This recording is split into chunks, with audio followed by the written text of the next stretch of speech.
ASTV, Azərbaycan Dövlət Qapalı Səhmdar Cəmiyyəti, ASTV üzr istədi. ASTV nədən üzr istəyib? Maraqlıdır. ASTV hələm üzr istəmir. Azərbaycan Dövlət Televiziyası tamaşaçılardan üzr istəyib. Niyə? Axşam.az xəbər verir ki, bu barədə TNK kanalın yaydığı açıqlamada deyilir.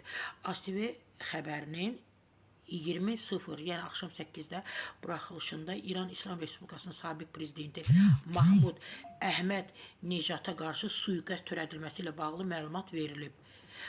Xəbər rəsmi mənbələrdə təsdiqini tapmadığına görə tamaşaçılardan üzr istəyib və deyib ki, üzr istəyirik və sabiq prezidentin ofisi də yayılan xəbəri təkzib edib.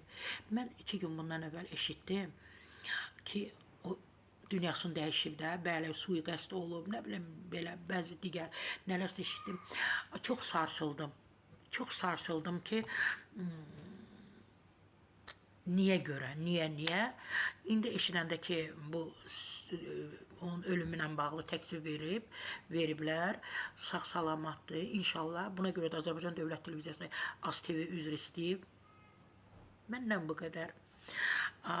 Sara Səfra Bahadırdan bu qədər. ASTV hamıya deyir, ehtiyatlı olun, xəbəri, mənbəni araşdırın deyin. Amma özü görün, etdiyi səhv.